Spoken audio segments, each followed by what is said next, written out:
Hi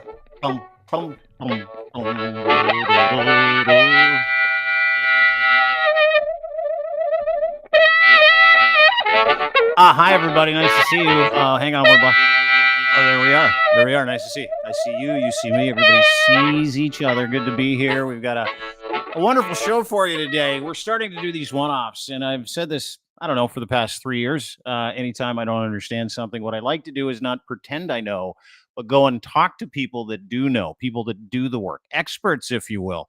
And here's the thing. Experts traditionally never decide to join government, and for a very specific reason. We're going to talk about disinformation. We're going to talk about the rise of collusion. We're going to talk about a whole bunch of different stuff, but we're going to talk about it from a factual standpoint today. Joining me on the program, I'm very excited to have this gentleman here because he's one of those guys who does a job that not many people can do or do, and it is all based on research. His name's Frank Graves, and he's the founder of Ekos Research. He's a professor of this stuff, sociology. He's got a degree. Dude is a professor of research at Carleton University, adjunct professor of research at Carleton University. You're not going to find a guy at the top of the heap that knows more about facts and research and how it works. And then we're going to present to you our thoughts about where research says Canada is at, as opposed to taking someone's word for it on Twitter. Please welcome to the program, Mr. Frank Graves, Ekos Research, at Voice of Frankie on Twitter. Nice to see you. You get an applause just for me, Frank. Just for me. Great. That's rare. Especially in 2023. Nice to see you. I read everything you put out.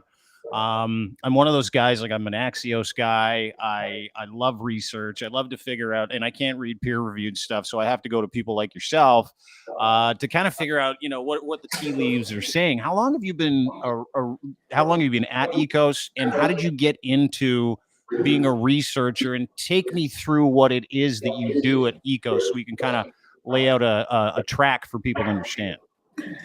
Well, it's a long story, and I'm doing it a long time. I founded Ekos over 40 years ago.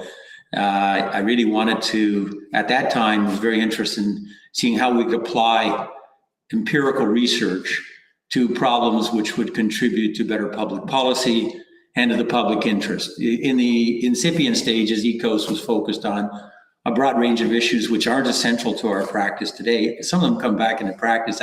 Actually, Ekos is the Greek word for house. And we did a lot of housing research at the beginning of our stint, but we've since branched out into many other areas.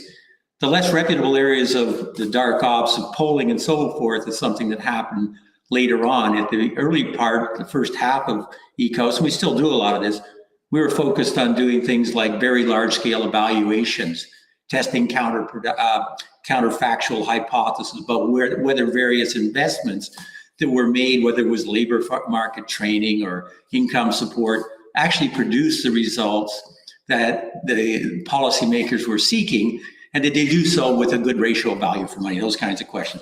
I would say for the last 20 years, we've been focusing more on issues as they intersect with the intersection of public policy and politics and democracy.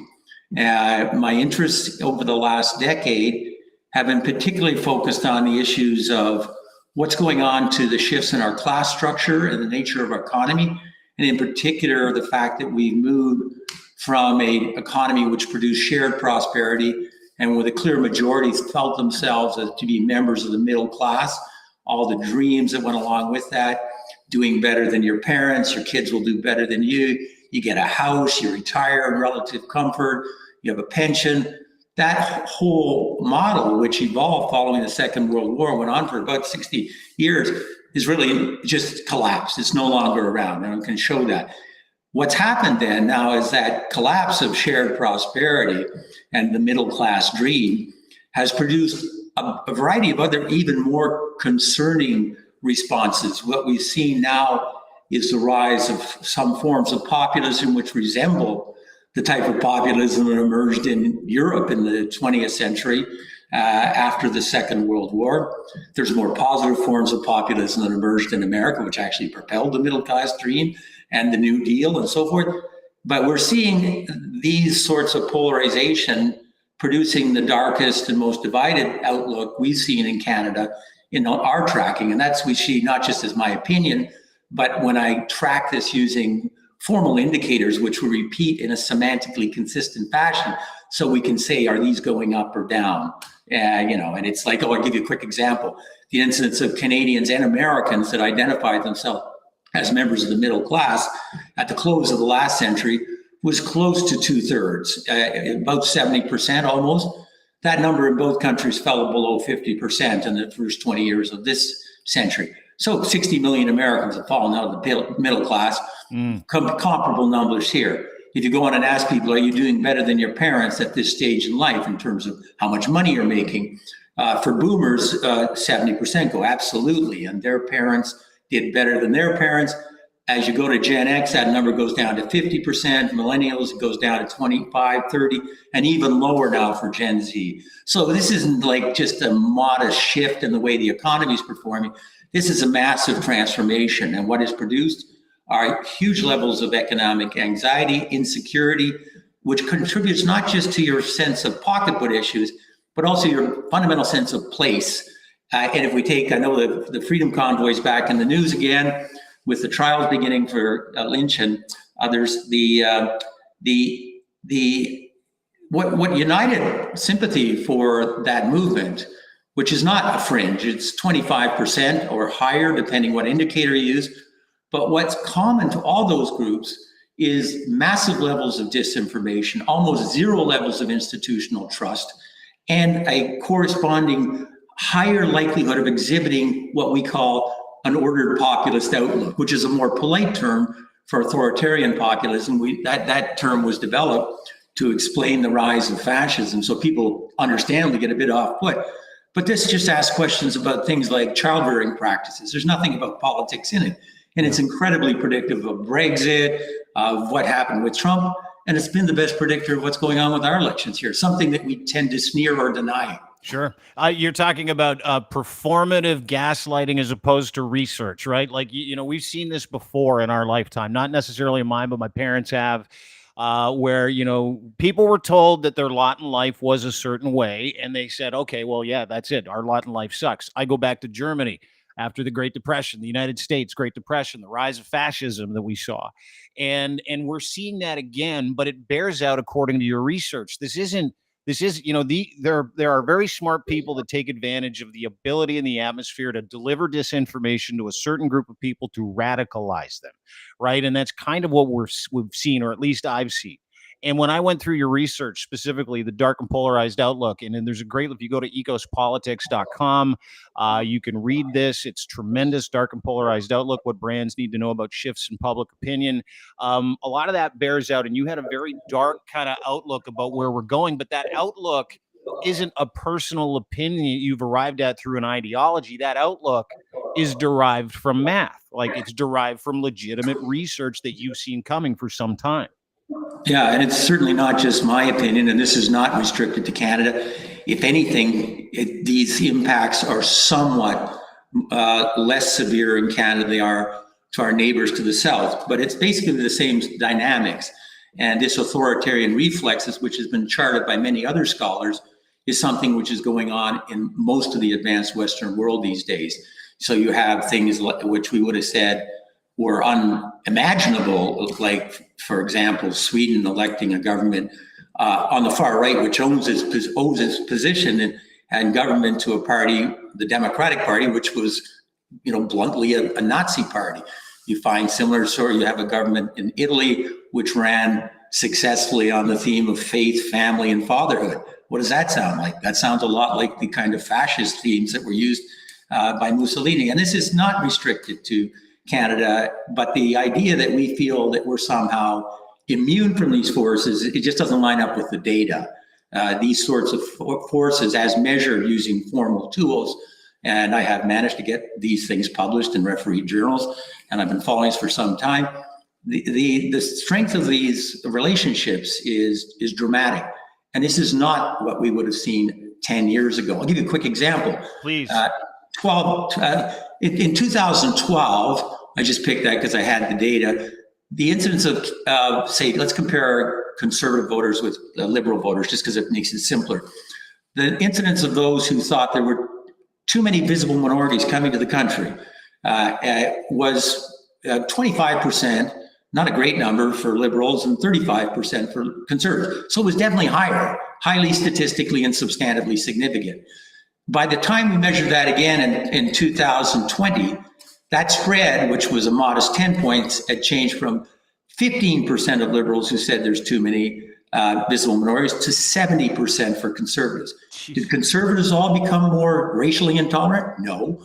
There was a sorting mechanism. Those who were uncomfortable with immigration and attitudes to outgroups moved to the conservatives and vice versa. So you find this intense polarization and sorting. Similar things, minor differences on things like trust in science and mainstream media have become massive differences. And this then in turn is being fueled by disinformation, which I don't think people understand, but this sort of joint epistemic crisis is linked to a trust crisis, institutional trust crisis, that we haven't really seen at this scale, at least I haven't seen. And maybe, as I say, I remember the old saw, history doesn't repeat itself, but it sometimes rhymes. The factors that we're looking at, if we look at the world today compared to, say, 100 years ago, what do you got? A great pandemic, check. A major war in Europe, such that we hadn't seen in 50 years. Financial issues, interest rates. The hyper concentration of wealth, a new Gilded Age, which looks like it could be leading to the same collapse that we saw in the Great Depression. So now what was interesting is that in America, the response to this produced a populist response, but it was the New Deal. And it was an unimaginable, bold exercise in creating a public high schools, minimum wage, trade unions, a Bretton Woods convention, massive public works like the Hoover Dam, importing a social safety net from Bismarck. And it worked out really well, maybe abetted by the Second World War. But the same forces in Europe produced a much darker outcome, which was the rise of fascism and Nazism and all the attendant horrors associated with that.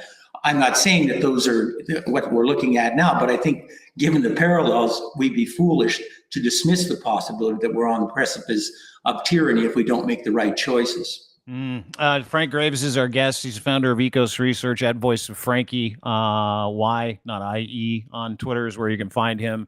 We're talking about what research says about where we're at. Everybody likes to tell you what the narrative is, right? You've got conservatives on one side telling you what your reality is going to be if you don't do X. You've got liberals on the other side telling you what your reality is going to be if you don't do Y.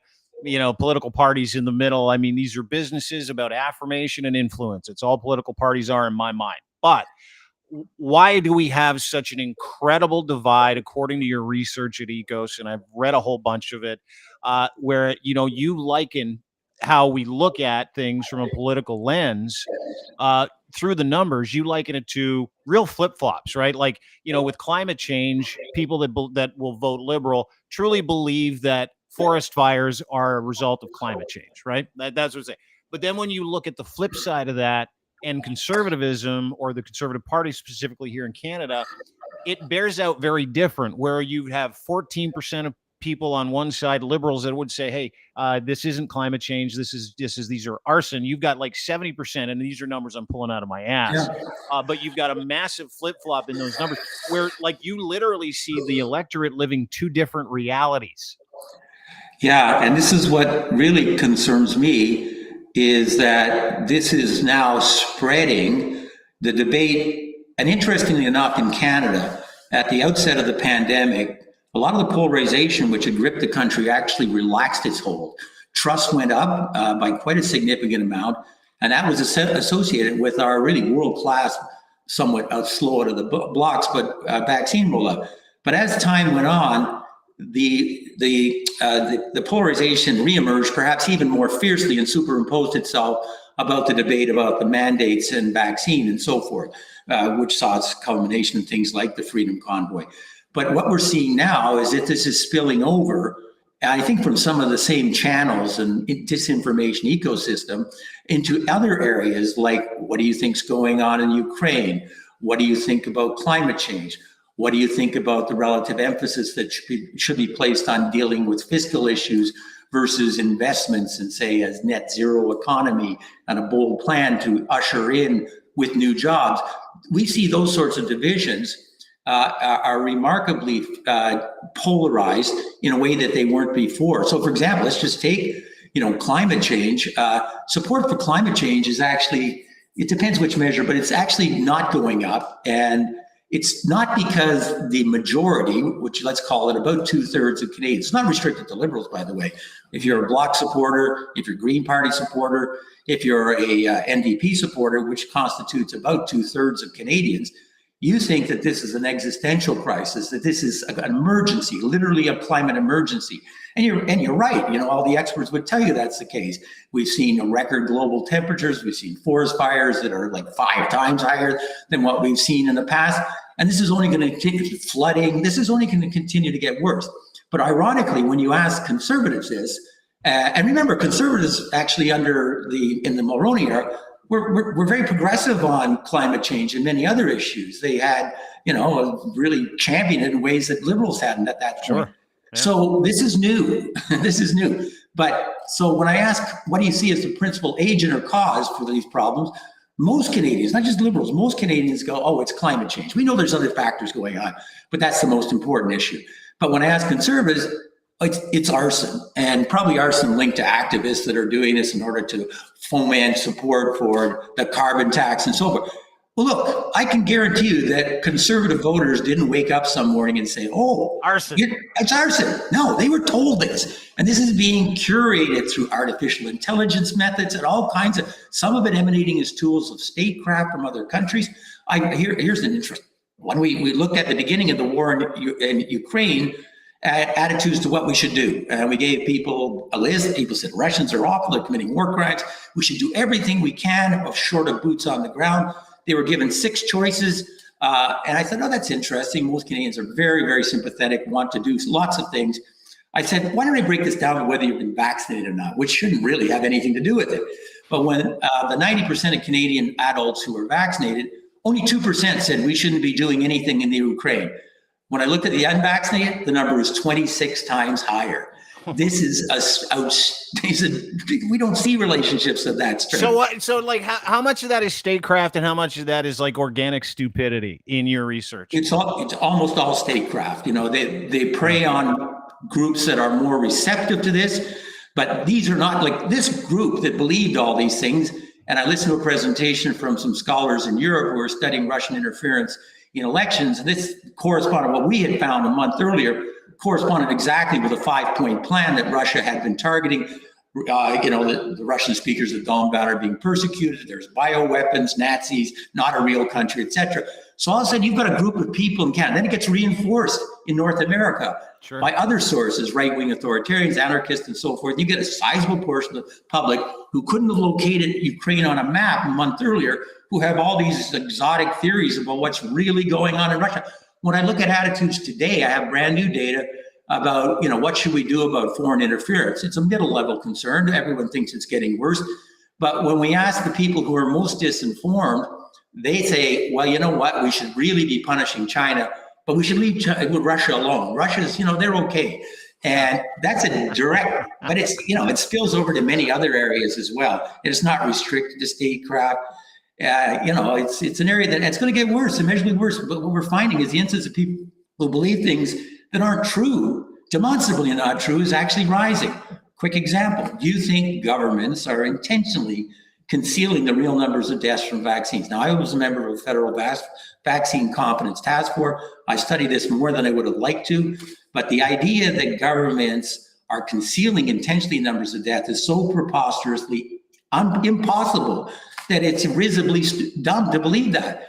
And yet, think about it. Okay, so public health agency goes, we better talk to the politicians because we want to sandbag the real numbers of deaths from vaccines. Let's call up Health Canada and Public Safety. Now let's get every province in Canada on the line who have to call every municipality, because that's where the data is sampled. You'd have to have thousands of officials in some conspiracy to sandbag the numbers of deaths from vaccines.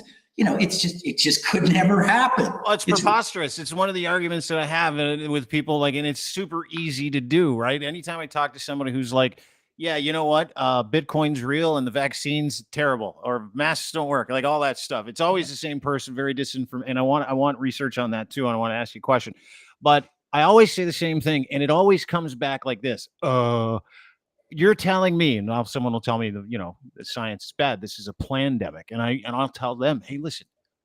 Can I ask you just one question? Do you think Sure. every doctor, every health board, every university, every single medical institution around the world, every infectious disease expert, every single one is in on it? I mean, you think one email isn't going to get out? You think we're going Yeah. to hear something at some point going, hey, this is because that always happens. And the person eventually on the other side goes, I don't know. And you're like, well, of course you don't know. That's why we're having this conversation, right? Well, it's really interesting because when we look at, for example, just on the question of vaccines, we don't know exactly how many people died because of the vaccine, but we know it's somewhere between 4 and 400, and probably a whole lot closer to 4 than 400, because if you did 150 million events, which is how many vaccines were administered, and just waved your hand over someone's arm or gave them water, you'd have, by statistics, a certain number of people who would have had these, would have died. But the number is very small. But that's not what the question asked. It said, did government intentionally conceal it? Then you've got this conspiracy of thousands of people collaborating with it, never getting up. We have to sandbag this. How else are we going to get the goddamn chip in them? Okay, if they really thought that, so, I mean, we can argue about other things, but this is simply black and white. I don't know, maybe there were Jewish space lasers lighting up British Columbia, but I know for sure that there was no conspiracy of thousands of officials to sandbag the numbers of vaccines, and yet the numbers going up. And it's so systematically patterned. And that's disinformation. Like, it's just this continued steady stream of statecraft and disinformation on behalf of who and why. Like, what does that research tell you? Who is continuing to keep the dumbest people in the world dumb and sick? That's the question I would ask. Yeah. We have looked at, and others have looked at, because there's a lot of people looking at this. I'd say we're sort of treading water, but we're maybe keeping up, but we're not making progress.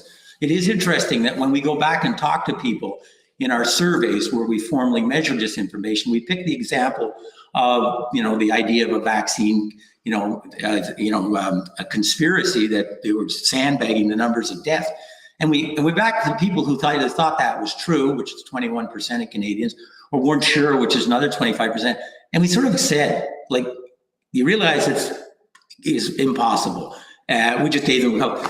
And we found that 20% of the people who were moderately disinformed said, you know what, I think you're right. So there is some plasticity, and we can't give up. We have to find out. Now, when you move to the most disinformed, which is 7 to 10% of Canadians, they're radicalized. They are more confident in their disbelief, in their beliefs of spurious things are, than the informed majority of the things they do. So you're not going to change their views. But they do share a couple of interesting characteristics, quite apart from the issue of statecraft. These are individuals, and they're much more likely to be disseminating, promulgating, and sharing their disinformation because they're convinced it's true.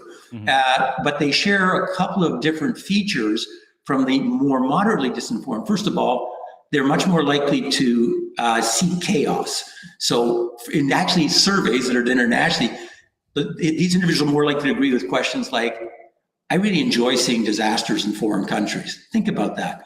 Also much more likely to exhibit a lack of conscientiousness, empathy, concerns with others. Self-awareness of any kind. Yeah, so this is a group which you're not going to convince. Is the ability to reason, does that not exist with that crew as well?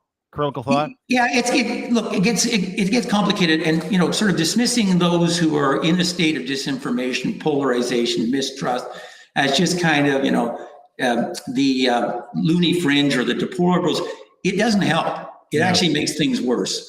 And there are legitimate grievances. Remember this collapse of shared prosperity. This is a group that's been most affected. Sure. So that's universal, right? It's economic, right? So it's universal. That applies to everybody, no matter what you believe. Is the lack of prosperity? And then it becomes more than economics. It becomes your basic sense of place, identity, cultural backlash.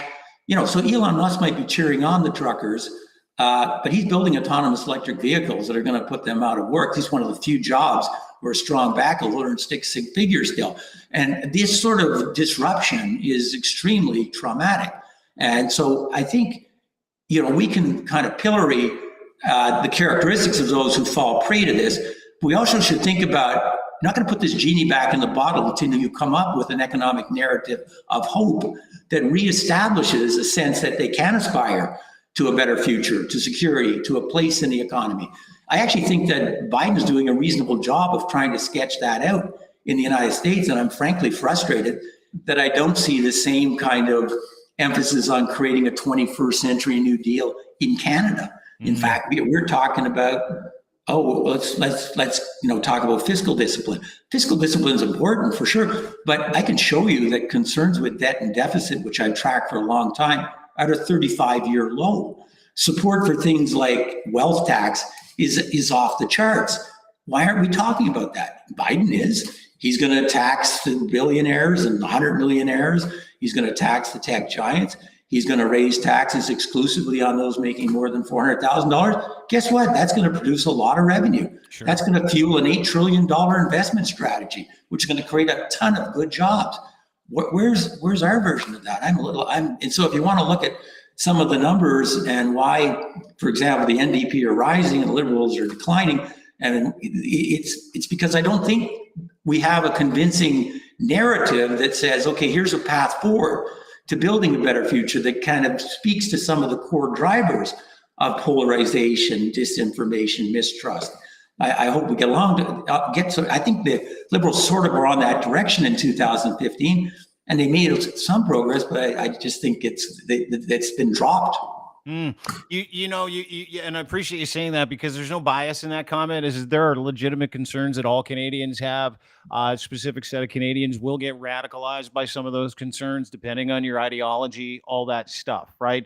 But when we look at, or I look at, and I've experienced it through media and through the eyes of the pandemic and the lens of the economic issues that we've been having, I can see a very different Canada, right? Like, I mean, you talk about your concern, and if you go through the study that you put out at Ekos Politics about the polarizing dark time, there's not a lot of relief for what's next. Like, when we talk, and you see the numbers, what bears out according to, is there fatigue when it comes to some of the conflict that we're in? Is there light at the end of the tunnel in terms of like, hey, listen, when are we going to stop fighting? Like, or is this like, hey, this is the new baked in the way that we do things, the way that we try and disinform people or misinform people? Like, what does that say, and what do you see through your research for the next 2 to 3 years, maybe 5 years?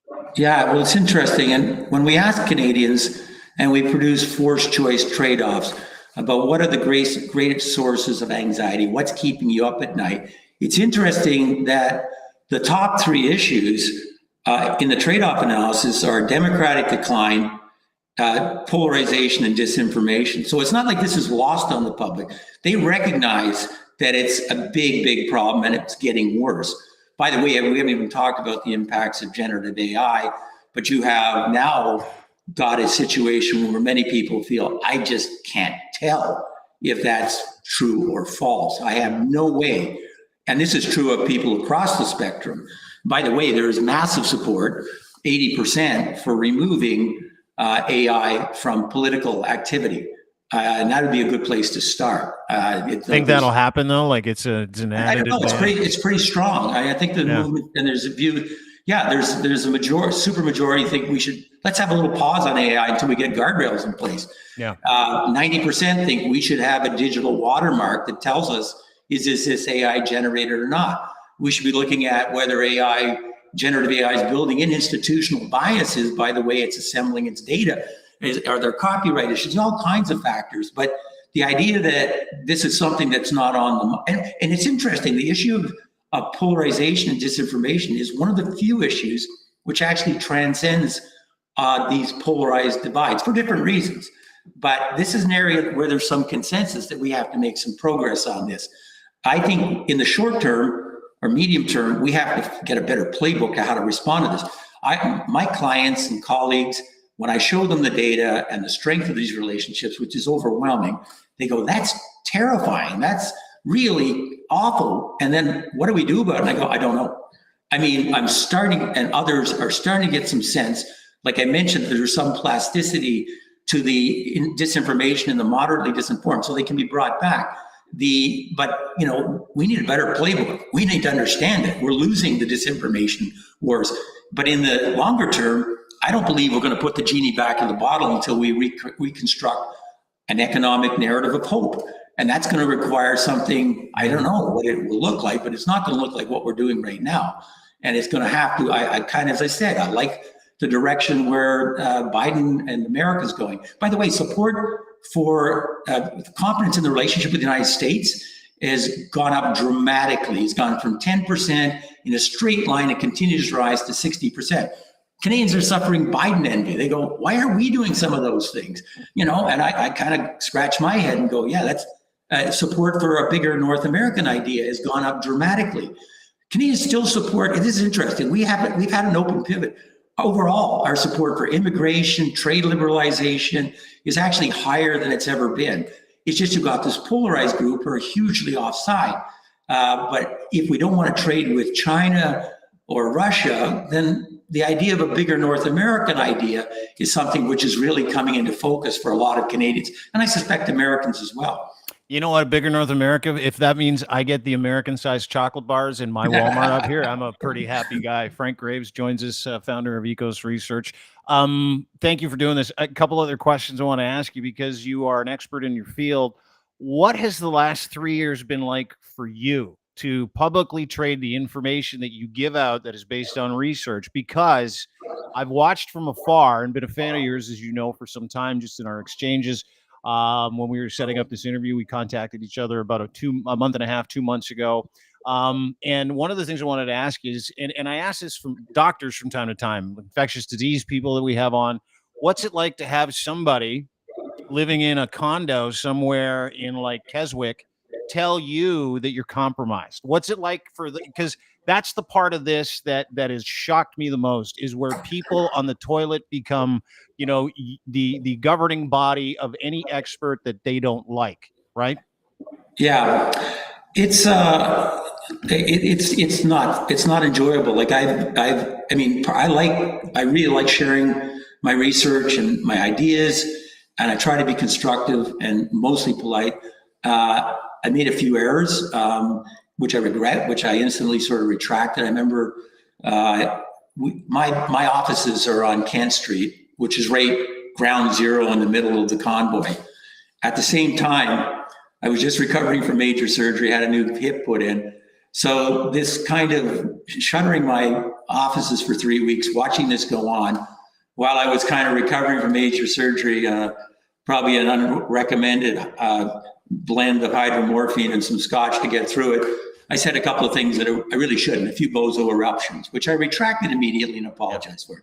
But they live in this virtual reality. We all have a history, Frank. Yeah, no, I understand. No, but I would like to go to record that I tried very hard to kind of not do that kind of stuff, which was a product of some immediate frustrations.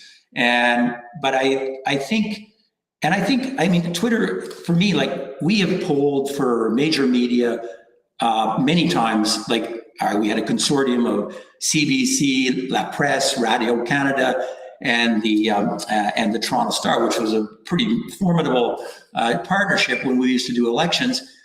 And at that point, that we very well funded. You get like $100,000 to do an election. Today, it's everybody gives it out for free, and frankly, a lot of the quality is sort of commensurate with the price that they're charging. But I find that in the absence of media partnerships, which don't work the way they used to, and I don't blame the media. Like we look at C18 and other sorts of things that are going on there. I blame the media. You don't have to. I do. Yeah, okay. We exist because I blame the media. But in sympathy, 90% of the revenues for the media came from advertising 15 years ago. Sure. You just picked up the phone. Yeah, let's run an ad. That's now less than 10%. That money's flowed into the tech giants, who are not only kind of appropriating those funds without compensation in many cases, but they're also sources of promulgating a lot of the disinformation you're talking about. So I think it's kind of an unhealthy thing.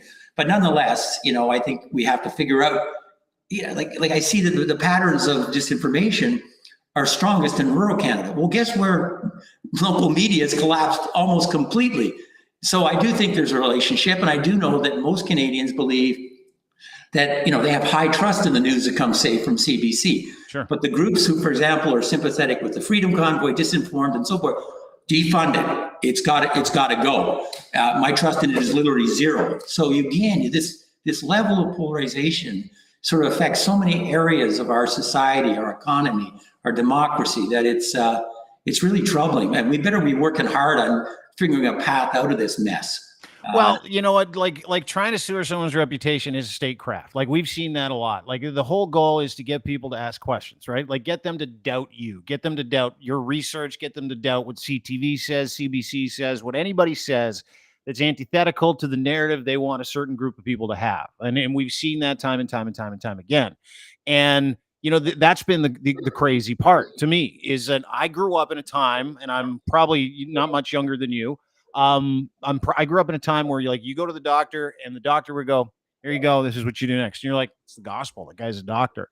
Or you read the newspaper and you read research from Ekos and you're like, "Man, that's research based on those numbers, those figures, that math that nobody understands, peer reviewed stuff, all those things." Right. And now we live in this time where people can literally come up to a doctor or you or anybody else that has definitive information and say, "Hey, listen, I've got this thing that I read on Facebook that says you're part of the problem, so I'm not going to believe a word you're saying." And that goes for everybody. I mean, it's amazing how much everybody has bought into that MAGA notion that if you put some kind of doubt into somebody's mind, and they know which minds to put that doubt in because it's algorithmic, right? Like we see it, it is game on. Like you can literally roam freely and spread disinformation and misinformation about people that are giving the information, that are experts, that makes you doubt every narrative out there. Correct? Yes. Yeah. I mean, the disinformation thing isn't new. The way it's being practiced and the effectiveness, this is like Cambridge Analytica on steroids. This is another level.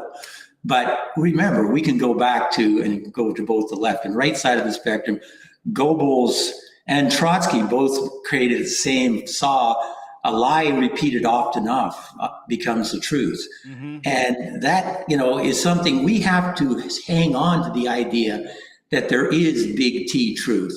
You can have your own opinions. You can have your own values. That's just fine. You can't have your own facts.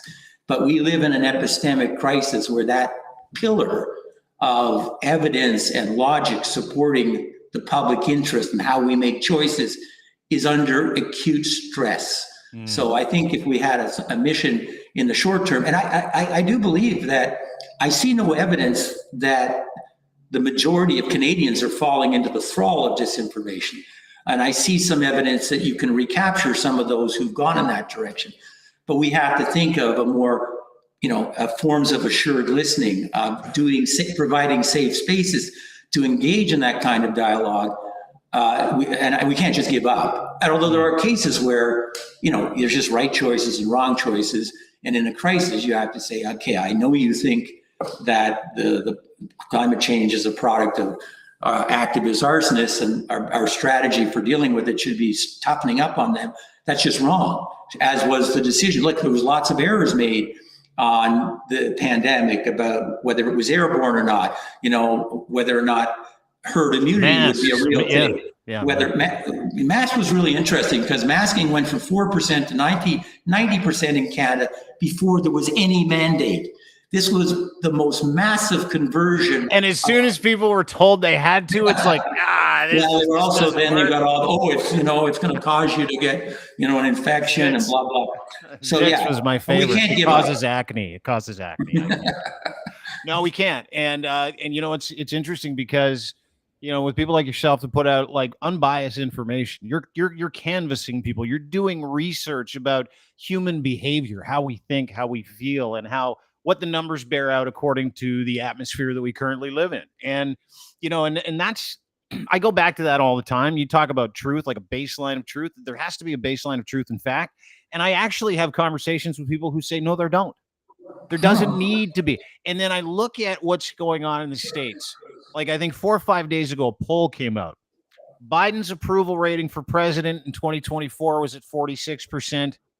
Donald Trump, who's been indicted with 91 different federal indictments, had a 46% for president approval. Like it was neck and neck. And I'm like, that bears out the idea that the wrong thing is an acceptable way to do things. The wrong way to be, the clearly wrong way to be, the illegal way to be, stealing, thieving, lying, that there's a large swath of North Americans who are like, I'm okay with it. I'm great with it. Yeah, no, it's definitely a problem, and it's not a trivial problem. It's an existential threat to our democracy. In fact, there's lots of evidence in many countries that young people are beginning to think, well, maybe democracy isn't the best way to proceed. Maybe we could get more done with a strong man or a strong woman. And, I think that's very chilling. And so, yeah, and the idea that large portions of society, like 70% of Republicans, believe that the election was truly stolen. Maybe it's down a few points, but that's remarkable because I think there's something like 60 official inquiries and recounts and so forth, none of which has produced a scintilla of evidence supporting that. So we live in kind of a world where, having the evidence or the facts on your side is no guarantee, that you're going to have your positions will be successful. Not only is Trump approval rating better, I've seen high quality polls, and there's a lot of not high quality polls, but in the states which have him ahead of Biden. Recall that when he won, he was never ahead. He won in the final stages, and I think yeah. So he's in better shape than he was going into the time he won, and that's kind of chilling and that's also what the contagion effects for Canada will be dramatic as well. So we have to watch this one closely. Frank Graves, Ekos founder and adjunct professor at Carleton University, all around good dude. I really appreciate the work that you do. And you're not going to hear that on Twitter. Maybe you do, maybe you don't.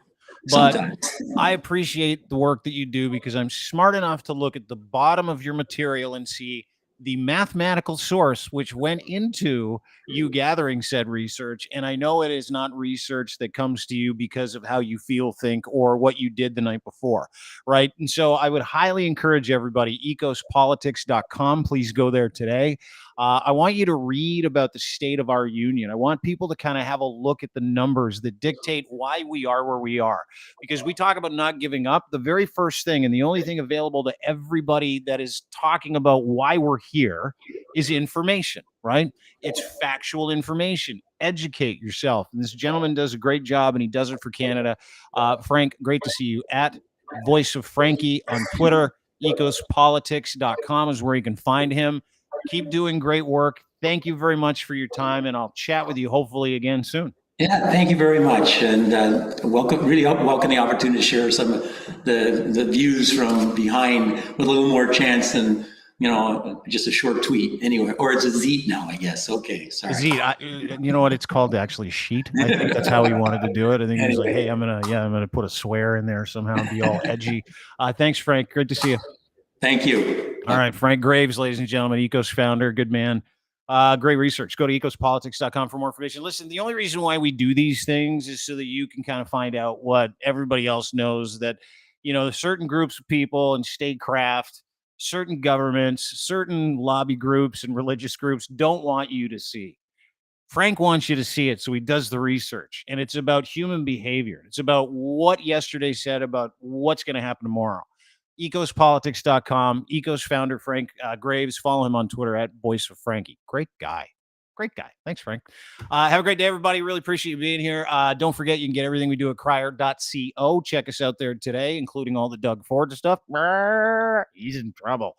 So please check that out. And of course, I want to thank our partners and friends at Cantork for making this possible as well. Cantork is a beautiful company, beautiful people. They make torque wrenches for heavy machinery, nuclear industry. If it's a bolting solution and you don't have a torque wrench for it, they will make it for you. They will take care of it. They will spec it and they will design it, manufacture it here in Canada, Canadian-made company. If you need a torque wrench, if you're in heavy machinery industry, railroad, nuclear, steel, doesn't matter, forestry, and you need a bolting solution, Cantork.com. Colin Livingston is your guy.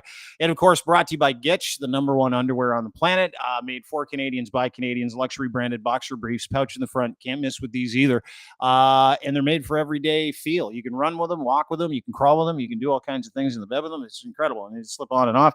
The most comfortable underwear, pouched underwear you'll ever buy, guaranteed. Go to edsfineimports.com, free pair of underwear. with promo code GETCH3. Have a great day. Don't forget to see us on YouTube, Dean Blundell Show on YouTube, Crier on YouTube as well, CRIER.